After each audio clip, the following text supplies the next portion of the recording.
Today's episode is brought to you by Real Estate Radio Experts. Real estate is the secret weapon in real estate, guys.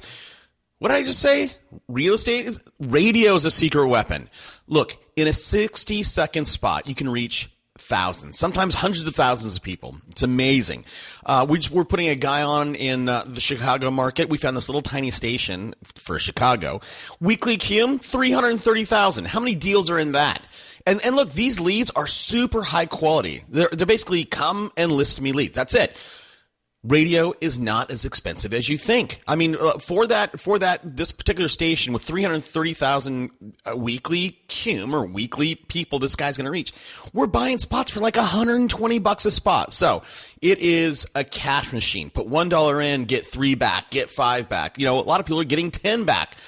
So look, you guys, if you've thought about doing radio, you need to pull the trigger. And look, in addition to us getting you on the radio, you become a part of our exclusive mastermind groups, our referral network.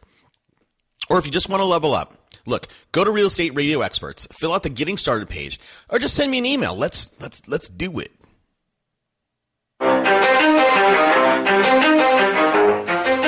Welcome to Super Agents Live. This is the one place where you can come and hear the most successful people in real estate. You'll hear how these super agents built their businesses, how they stay productive, and how they stay motivated. Who am I? My name's Toby Salgado, and I made my first million in real estate. And I'm your host for the next 30 minutes while we talk to yet another amazing real estate entrepreneur. Stay tuned. Let's go! Yeah! Okay, before we get to the content, a little housekeeping now. Look, today's guest, let me tell you about today's guest. Now, today's guest, we talk about a ton of things. We talk about how he got into real estate. It's kind of an interesting story. We talk about how he upped his average price by almost double, how and why he's building expansion teams, and he tells us a little story about how he worked with one of the original members of the band REM. I don't know, do you remember that guy, Michael Stipe? So interesting. So I think you're going to love it. Now, look, in the future, you're not going to want to miss any of the upcoming episodes and special shows that we do. So this is what you're going to want to do. Go to this site. Go to superagentslive.com. Download my free book, How to Sell. And by the way, I'm putting that on I'm going to start to sell that on Amazon, but because you're a listener, I'll let you have it for free. And the other thing you want to do is join our free member site. I have spreadsheets, goal tracking sheets. I have stuff on there that is good. I have scripts, lots of different things. And look, you know what I'd love for you to do? I'd love for you to subscribe to the show and give us a rating and a review. And I need to start to I'm not joking. I just went through iTunes the other day because I haven't read our reviews in a while. I went to iTunes and read the reviews that are new that I haven't seen. And I'm not joking, man. I literally, like, tears came to my eyes. Honestly, I was like, my God, the show is hitting people. It's changing the way they do business, and that feels great. That's why we do this show. And look, you know what I haven't said in a while is there's a hashtag for this show. If you've heard me, and I need to start doing it more often, you know, one of my taglines, I'll say, hey man, unpack that for us. So that is the hashtag for the show. It's hashtag unpack that idea. And look, if it's a big follow train, use the hashtag. I'll follow you. You'll get other followers. You know, some people have come on Twitter, no followers, or like, you know, maybe a couple, their mom's following them. They use the hashtag and whang, they get, you know, they have 500 followers. So that's it. Let's get to it. Today on the show, I'm really excited to have today's guest. Now, today's guest, he's in Atlanta. Okay, so his average sale last year was about 180 grand. This year, he's moved it up to 300. So I'm excited to dig into that. He has an interesting model. He has his team, and then he has an expansion team. Overall, he's got 7 buyers agents, 2 listing agents, 354 transactions for $52 million. I am thrilled to welcome today's guest, Justin Seeby. Hey, Justin, thanks for taking the time out today. Toby, thanks for having me. So listen, Justin, I've given the audience a brief overview of kind of what you got going on, but take a minute, tell us a little bit about yourself. We like to get to know who you are, and then we'll get into your business and what you're doing with that. Well, my real estate career started back in college. I was in a business school at Georgia, and I took an elective there for real estate. And right when I took the class, I knew that's what I wanted to do. I actually left there the first day of class and went back and told my parents, real estate's what I want to do. They weren't too keen on it, but they continued to support me. So I decided at that point I should go out and get a job in real estate while I was in school there. I think I was a sophomore, and I took a job there with a group and basically helped them buy homes, and we renovated them and we put them up for rent. I didn't have a license back then because I was working kind of directly for them, and they ended up turning out to be a little band called REM, which I'm sure you probably heard of them. So graduated 97 from the University of Georgia. Wait a second. You just threw that in there really quick. Yeah. So what did you do with REM? So it was a guy named Jefferson Holt was actually kind of known as the fifth member of the band. He's the guy that owned a record shop there in Athens, and he sold his record shop and kind of supported REM. He never played any music, Okay. but he owned this company called Normal Property Management, and basically he hired me, and I started working for him, and next thing I know, I'm seeing Michael Stipe and other people, and just not really, at that point in time, I really didn't even know who REM was. But, yeah, so I ended up working with them for about 3 years, which was a great experience. Wow. Yeah. That must have been fantastic. Sorry. So, all right, keep going. I had to jump in there. That threw me. So, 97, I graduated, came down to Atlanta, worked with one of the top RE/MAX agents, worked with him for about 3 years. I started answering phones, kind of worked my way up. About 2001, I left his team and kind of went and started a quasi-small team. It was me and one buyer agent and kind of one assistant at that point. Stayed there for about 2 or 3 years to 2003, where I decided I was going to start my own real estate company. And so I had a buddy who had his broker's license. I didn't even have mine at this point. I must have been 26, 27, but decided I was going to go ahead and, start a company. He was my broker, so I built that. I soon got my broker's license afterwards. Built it up. It was a in-town kind of neighborhood niche real estate firm, a boutique firm called 9 Mile Trolley after the old trolley that kind of came to our neighborhoods. Built it up, opened up a couple offices in neighboring cities, did a little work in Florida, a little bit of stuff in Alabama. Ended up building it up to about 96 agents in 2009. The market had shifted. I had held on as long as I could. I had several employees. I was trying to kind of support them and finally realized, it's just not a model that's working with the market. I didn't have the national exposure I needed. So Keller Williams came in and they bought my company. I started in 2010 with Keller Williams and have been here, kind of took all those hats off for a while. I had run the business. I had been the housekeeper and the cleaner and the accountant and everything. I took it all off, kind of went back to being a single agent with one assistant until probably January of 2013. It was still me and her. I brought a guy named Ryan Graham over, and he became my partner, and we created the Graham Seeby Group really January 15th, I think, of 2013. And our expectations were, maybe we'll hire a buyer agent by the end of 2013 and start looking at more in 2014. But things just kind of took off. Got a coach, and that helped a lot, and got back in touch with our past clients and our sphere of influence. And, by the end of the year, we had built the team up to like 7 or 8 buyer agents and more listing agents, and just continued to grow from there. Holy smokes, man. What a wild ride. That is, there's a lot of stuff in there. Well, look, so I want to go all the way back. So, you're in school, you're a sophomore, you take you take a course on real estate, and literally it was like the way you made it sound, Justin, was you walked out of the classroom day one and said, I'm hooked. This is it. So it's a great story.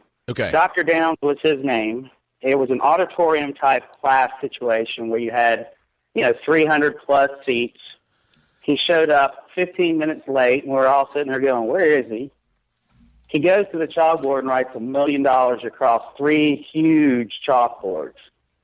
He turns around and looks at everybody and says, if you want this in your net worth by the time you're 30, come back on Wednesday, and walked out. Hook, line, and sinkered me. Wow.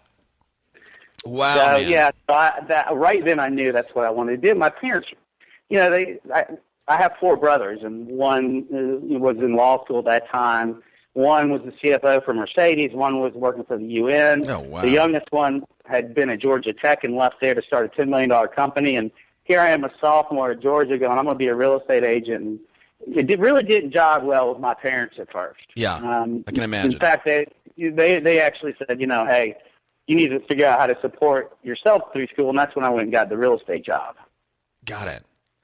Interesting, man. And look, I've had a few people come on the show that, in fact, yesterday I had a guy on the show and he went to Yale, got an MBA, and all of a sudden is selling real estate. And I'm like, how does that, I think for a guy like you, your family, you have a very successful family. You obviously are bright. Your family's bright. Was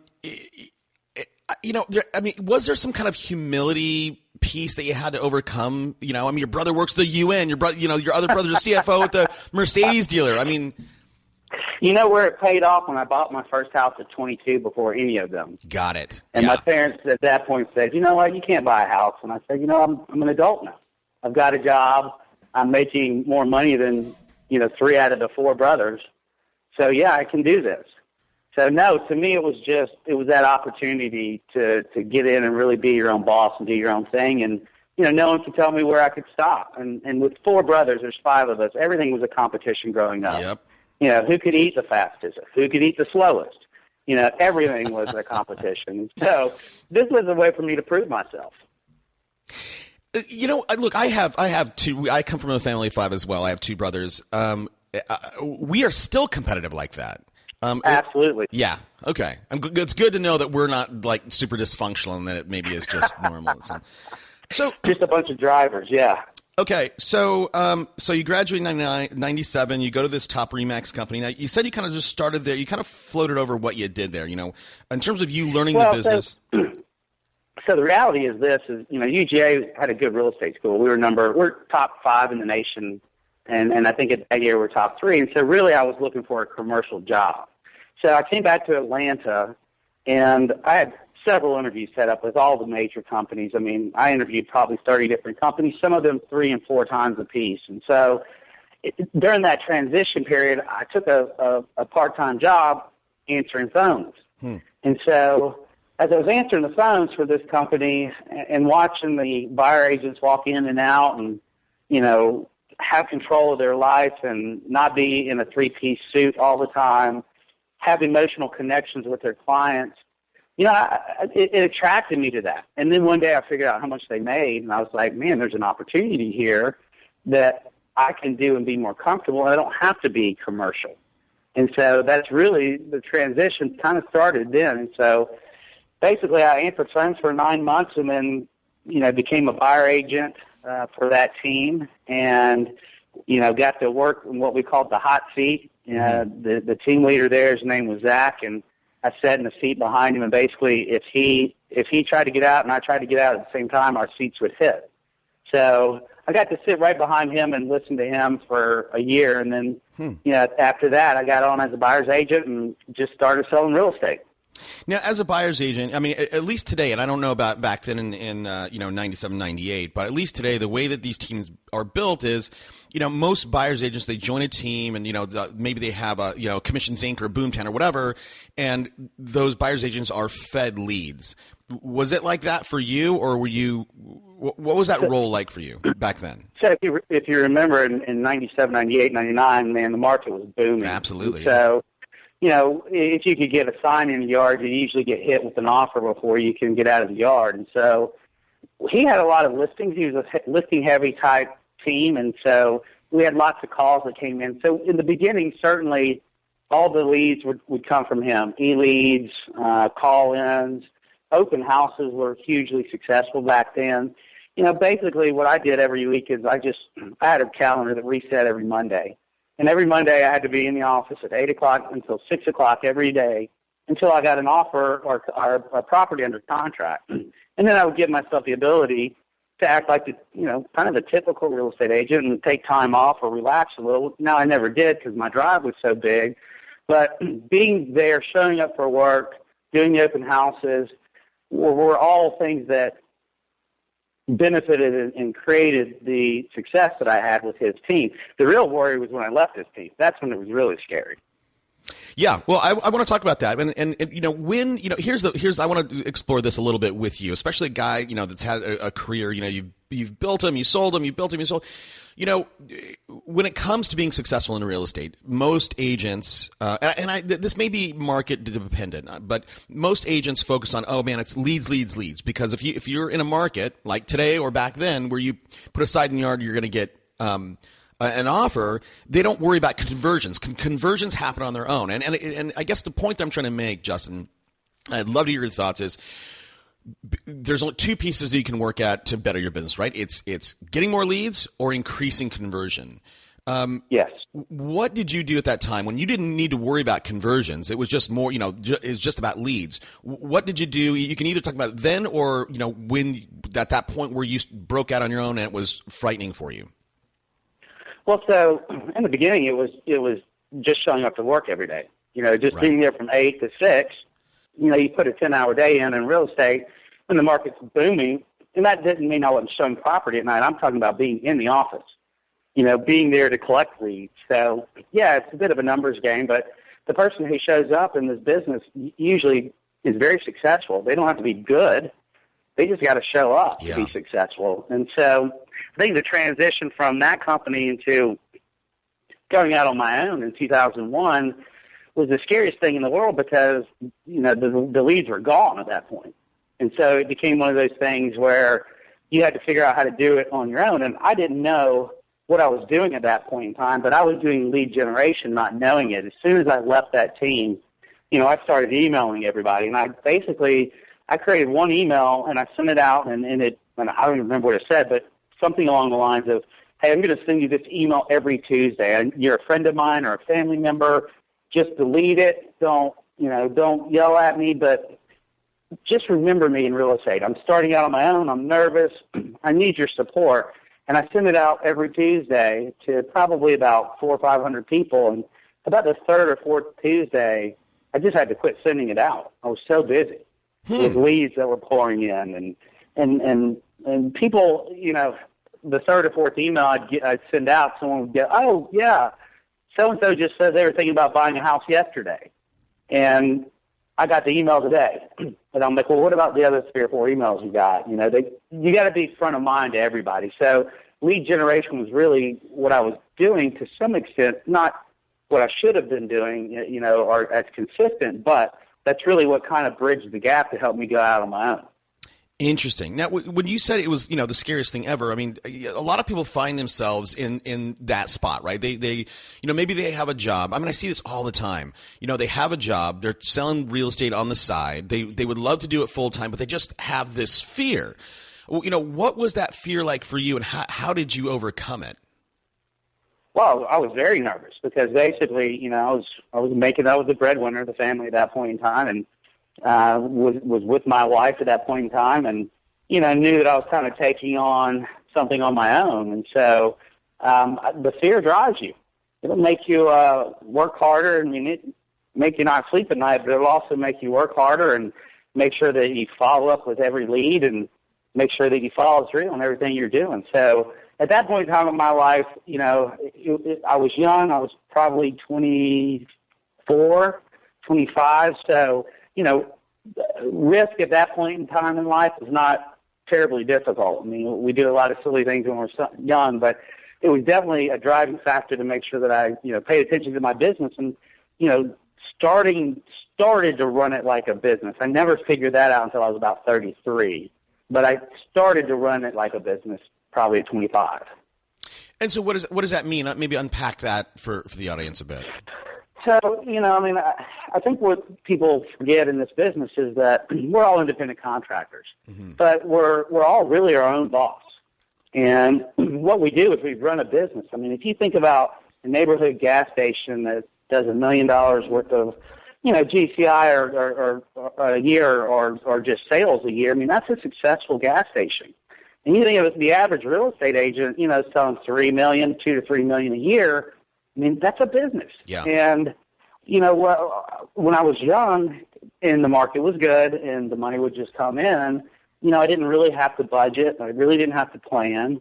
I really just kind of did what I wanted to do. And so Well, the way I mean by starting is I started kind of structuring my business when I opened 9 Mile in 2003, the little boutique company. I started structuring it a little better, but I'll be honest, I didn't create a budget until I was 32 years old. And that was a big mistake. No. When you a budget for you personally, or a budget for the business in terms of like a marketing budget? A business budget. Got it. A business budget. Just I just ran it like I was an agent. And I didn't realize, even at the individual agent level, you have to run it like a business. You've got to realize that, what you're doing is building a business, and you've got to treat it like that. You've got to create budgets. You've got to track your numbers. You've got to hold everybody accountable. There's so much that goes into it that I think the average agent just kind of gets in here and, does what they want to do without paying too much attention to that side of it. Well, here's my take on that. I would agree with you for sure, Justin, but I think, and this is a trap that I've fallen into in some of my past businesses, is that especially right now, when you're in a boom, and let's say that you're new, and let's say you're just starting into real estate right now, and we're in a boom. So all this, you build a successful business. Two things happen. Number one, you confuse. You believe that you're great instead of the market happens to be great. Absolutely. That's one thing. And the second thing is you think it's never going to end. You think that it's always like this. You don't realize that, hey, there's a bust coming. It might be 7-8 years from now, but there's a bust coming. So when you start to finally put budgets together, again, tell the audience what that looked like for you, and maybe give them some advice on how to create and what that budget should look like for them. So it's exactly the point that you're talking about. That was my mentality, is this is never going to stop. I'd only known the good times. I started in 94 and through 97 and through 2003. At that point in time, I just thought this was how real estate was forever. And so the bus is actually what kind of got me back in check. And so, planning for the future, instead of, really planning for the future. In our business, we like to carry about 9 to 12 months of reserves just for the business. And that's outside of a savings account that's done differently. But, really taking every paycheck that you get and putting a third away for taxes. I think a lot of agents get in trouble with taxes, and I got in trouble with taxes. It happened to me too. And so, really taking that check and breaking it down every time you get it and go, all right, a third needs to go into an account for taxes, a third needs to go into an account for savings, and then the other third is for me, and then you write your checks out of that company to you and put yourself on a monthly budget. Don't just, if you have a great month, don't take all the money and put it in your bank account. Leave it in your business account. Write yourself a paycheck, the consistent paycheck every month, so you can basically go, I make $60,000 a year. I make $5,000 a month because I pay myself $2,500 every 2 weeks. Do it that way, and then have the leftover money sitting in your operating account versus pulling it all over to your primary or personal account. Yeah, no, I agree. And I think one other thing I would throw in there, and I think you would agree, is, I'm in California, and I obviously have a corporation, and I have the ability to pay my taxes quarterly. And I would do that because I had a big business, and I would literally have $1 million, $1.5 million sitting in my corporate account, and you feel rich until you pay until tax day. Yeah. So we have the ability to pay them quarterly too, and so definitely budget for that and plan for that as well.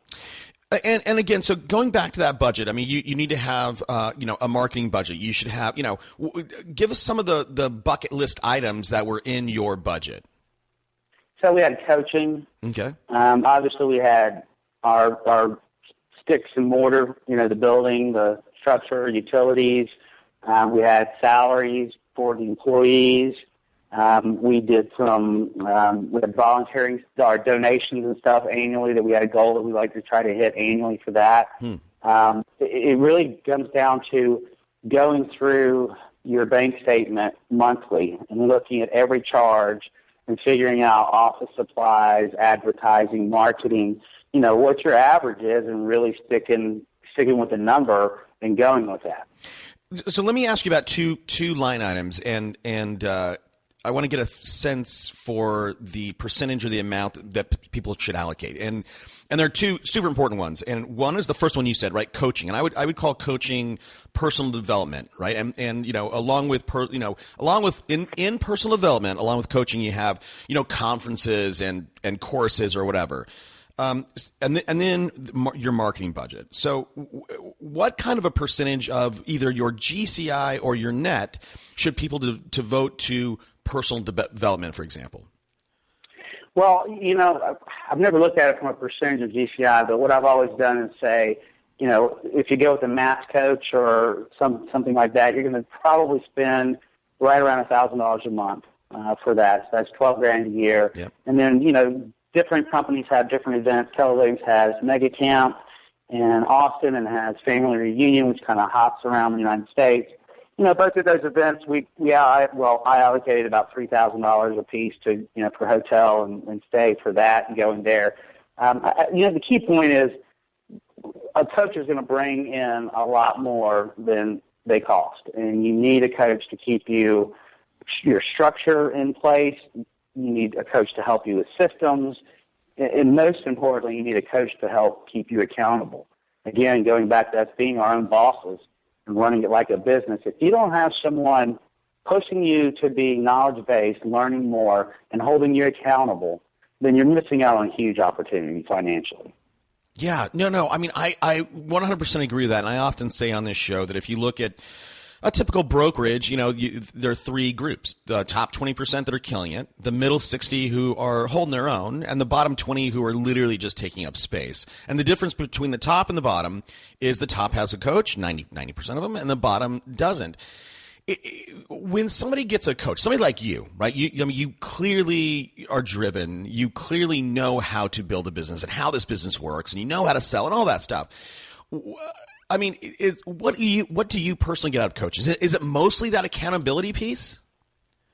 So for me, and there's different coaches have different styles, and we definitely work with an accountability coach. His name's Eric Jordan, and Eric really holds us to numbers. And I think there's a lot of other coaching styles which get more into getting your drive going, getting you emotionally set for it. What we really needed was someone really weekly just to hammer some of the numbers. Because what was happening was, we're going to do this. We're going to make 100 calls this week. Well, we didn't make 100 calls this week, but, we'll do it next week. Oh, we didn't make it that week, but we'll do it the week after. But, when our calls are on Wednesday, and every Wednesday, you've got to turn in, how many doors you knocked, how many FISBOs you called, how many expireds you called. And across my team, the buyer agents and the listing agents make all these calls. Everybody prospects every day. We have 2 power hours per week that I can talk about. But knowing that on Wednesday, you're going to be on the phone, and we do our coaching together. And so we're all in one room, and Eric basically goes through each person's numbers individually. And you don't want to be the person in the room that didn't hit your numbers.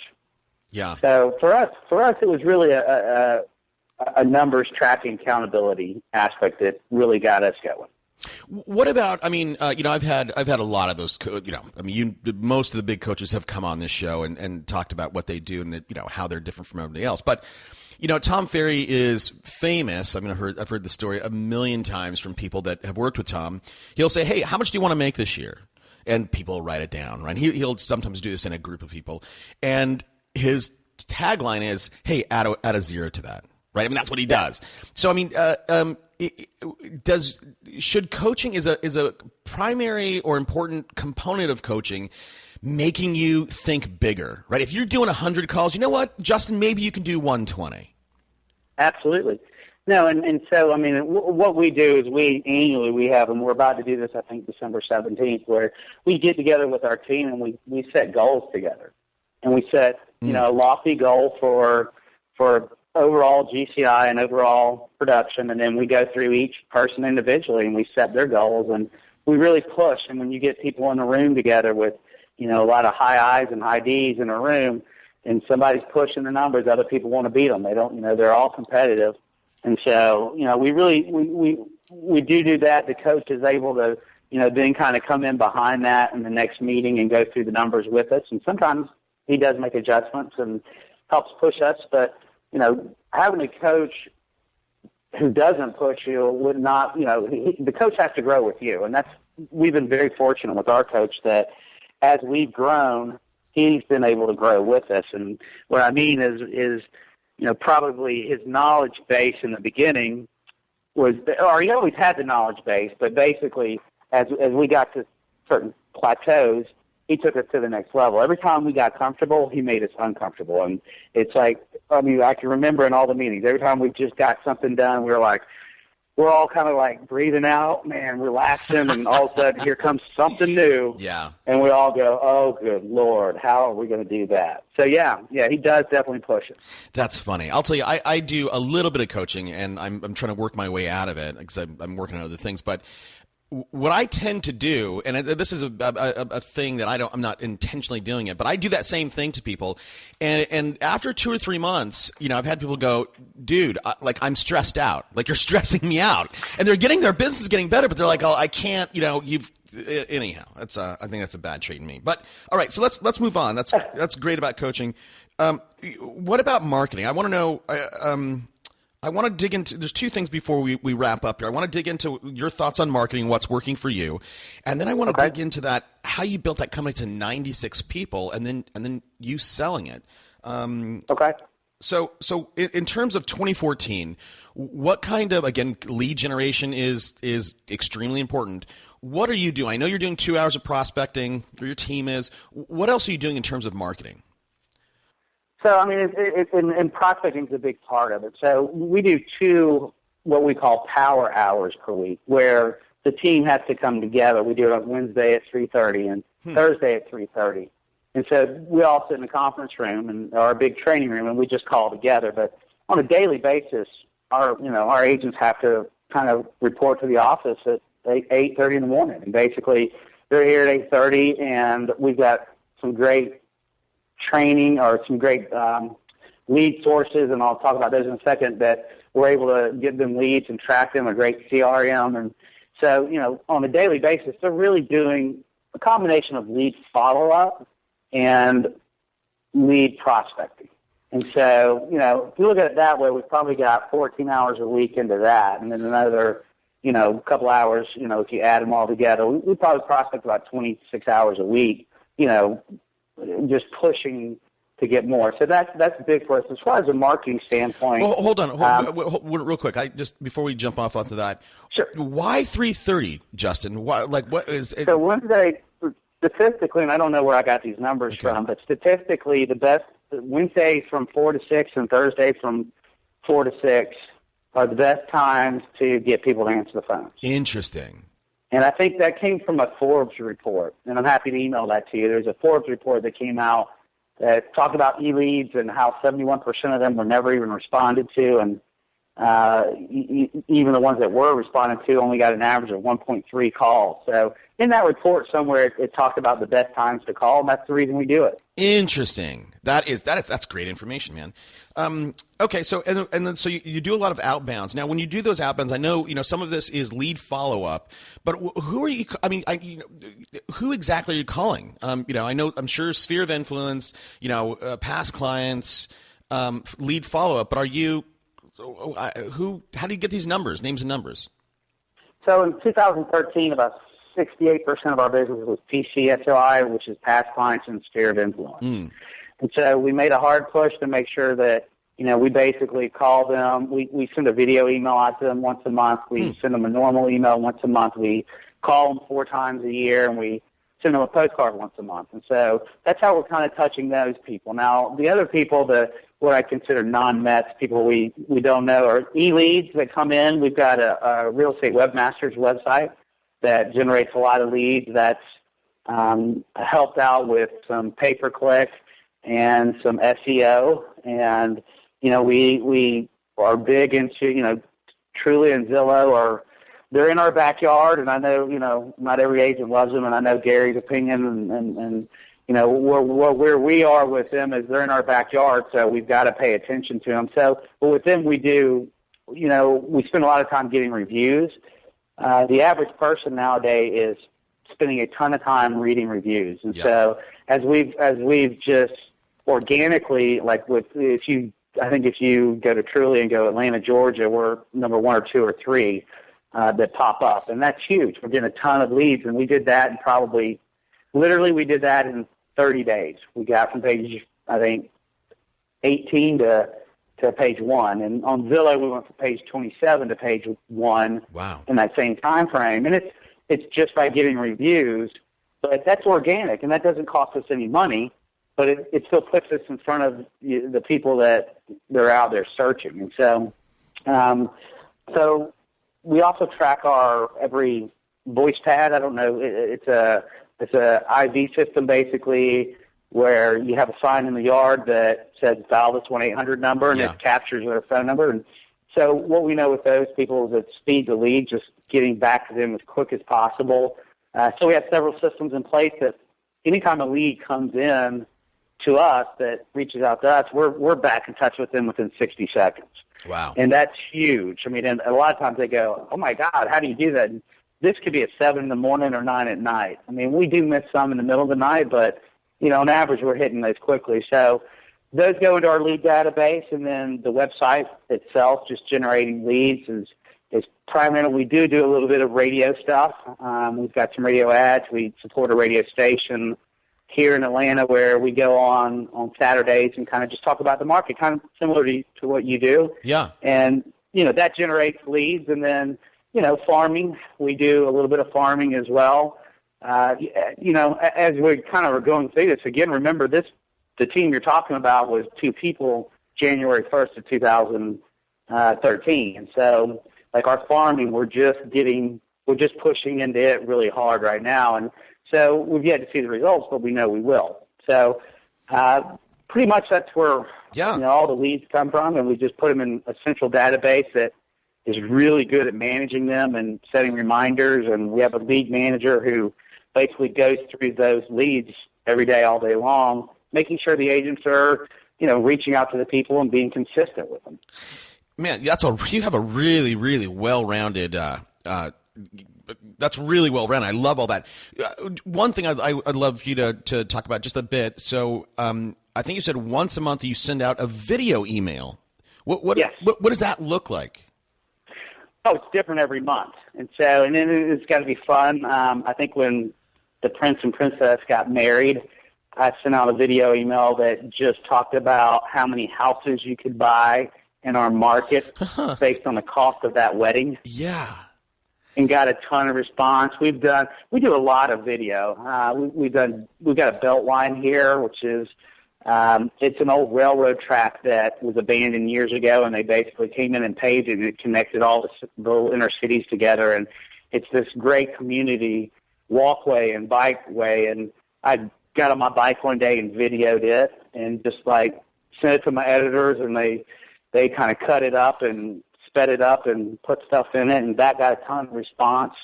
The video stuff's fun. It doesn't always have to be. We do video blogging, which we do, 2 or 3 times a week, which basically is, 3 under 90 seconds. It really should be under 60 seconds. One about the market, one about us and our team, and then one about the neighborhood. And so, that's something that we do a lot with and get a lot of response on.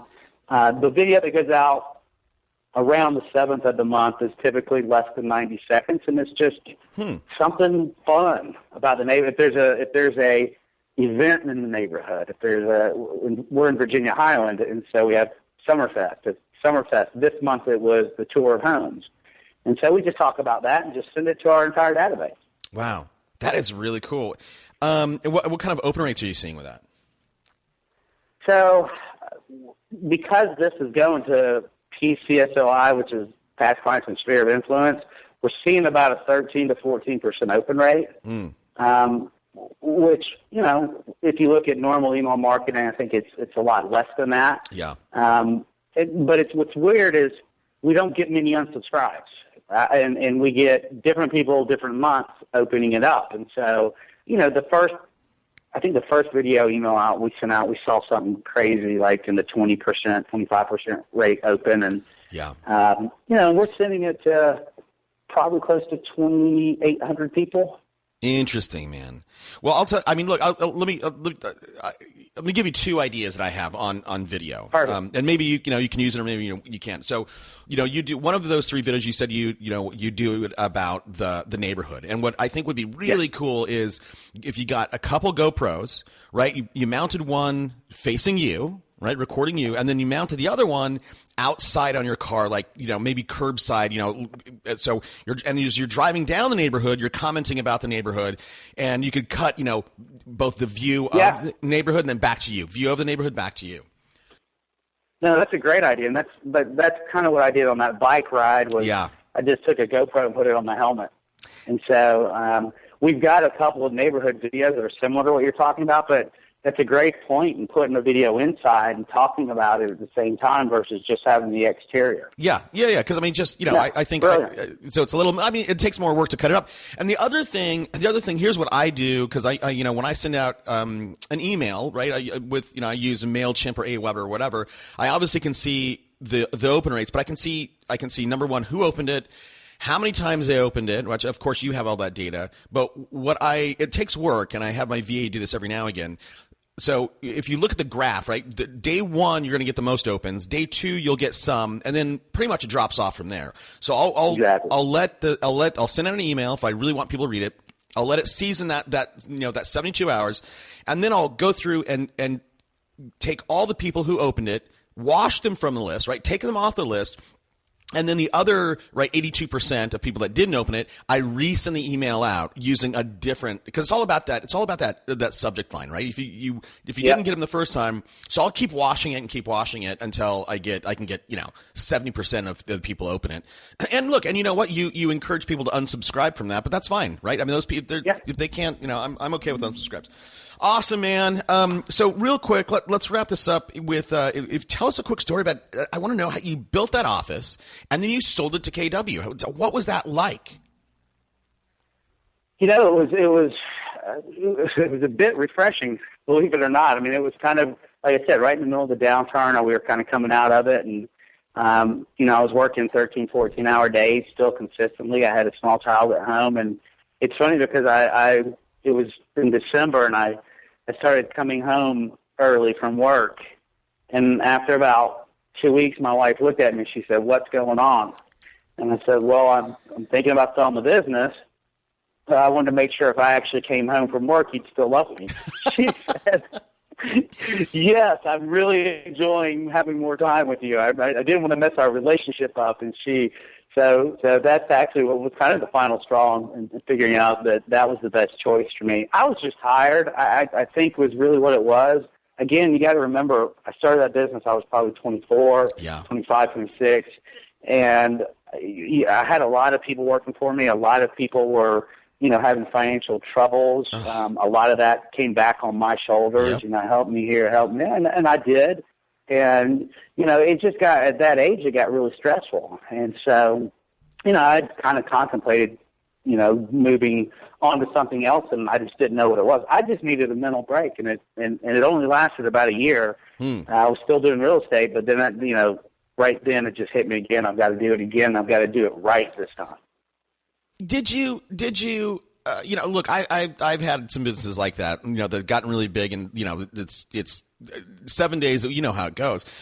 And it took me more than a year it literally took me probably 3 years after I kind of worked my way out of that. I swear I felt like I had post-traumatic stress, disorder. Yeah, it took, it was kind of that full first year. I kind of just coasted out of it and coasted right back into normal real estate. I kept my one operations manager as kind of a part-time assistant, and, I just took all the hats off, really, and just said, I just want to be a real estate agent. And then that didn't last long enough. I took bold at Keller Williams, and right then it kind of reignited me. And like I said, I learned a lot of lessons the first go around, and that was my second reinvention of my business, basically. And so I kind of moved on to the third one, and here we go. But Justin, how did you sell it? I mean, is this a viable? Did they approach you? Did you approach them? And obviously in technology, right? Everybody wants to build something and then sell it off. Is this a viable building a company with, big head count, 200, 300 people, and then with a notion of exiting with a sale? Is that viable, or? There's the asset is the agents.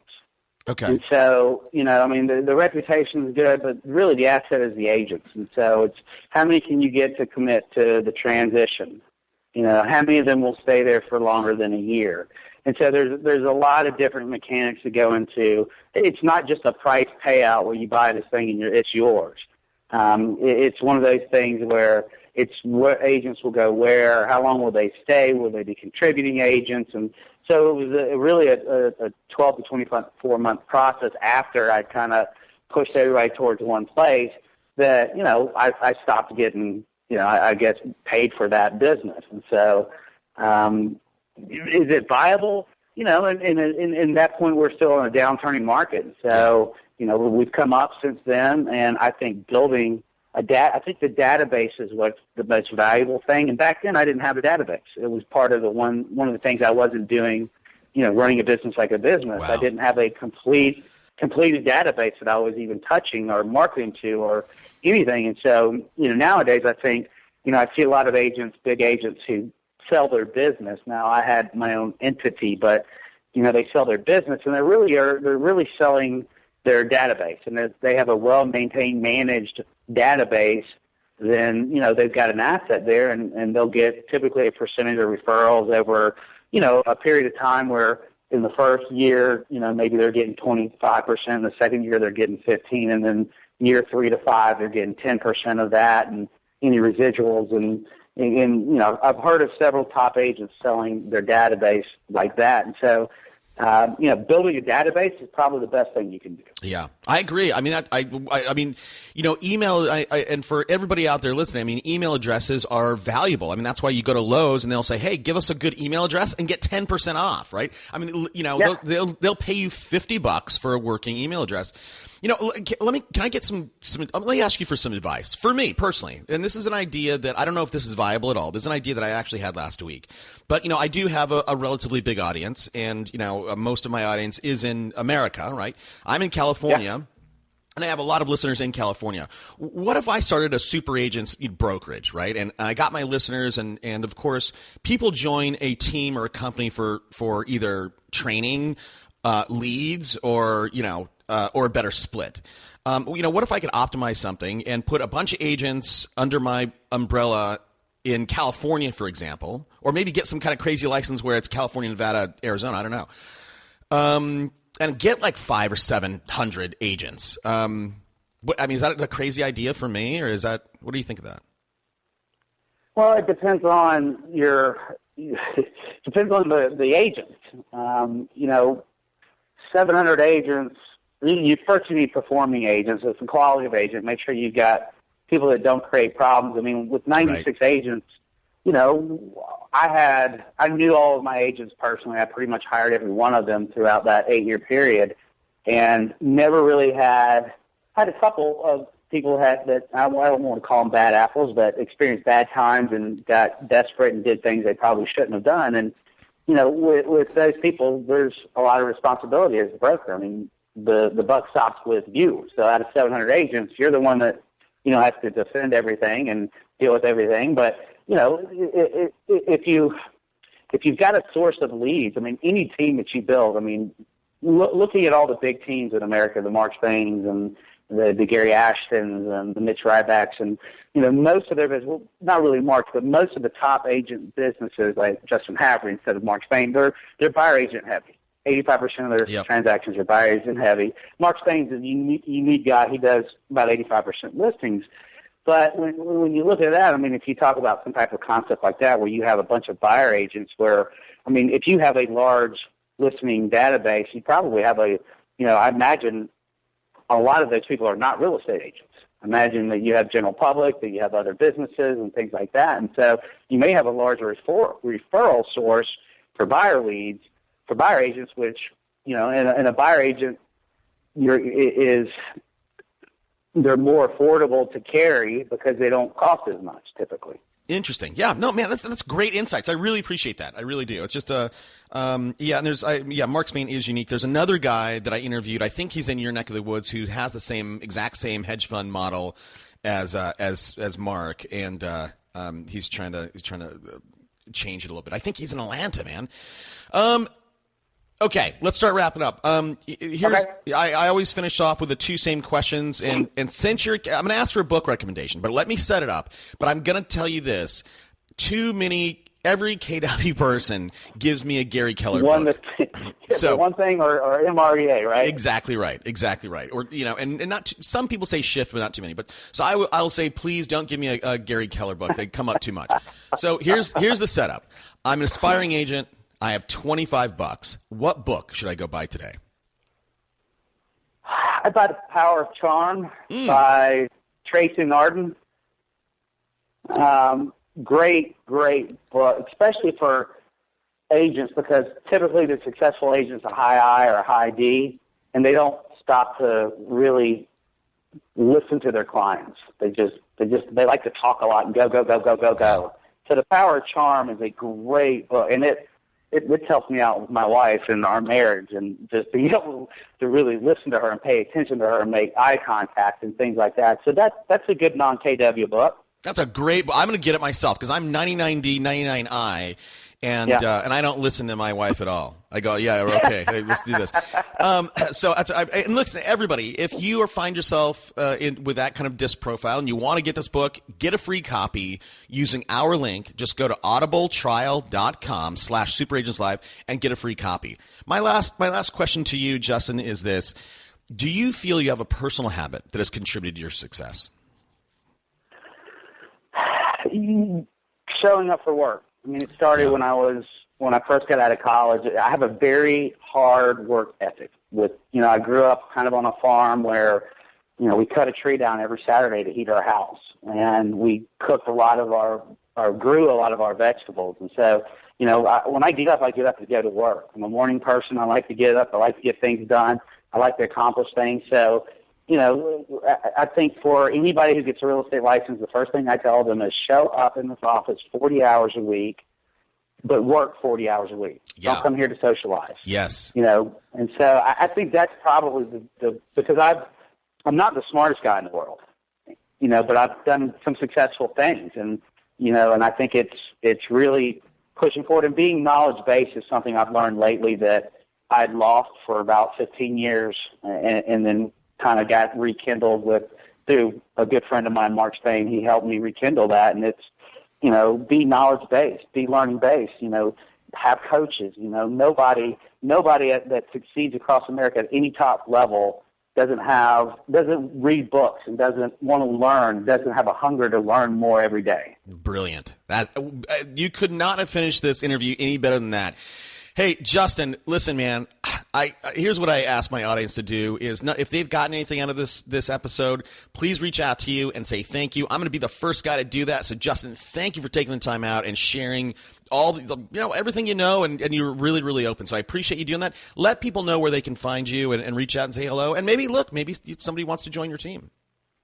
Well, I'd love it. We're always hiring, so give us a call. We're in Atlanta, Georgia, and our website address is gsgrealty.com. You can go there, or you can go to Zillow or Trulia and pull us up there.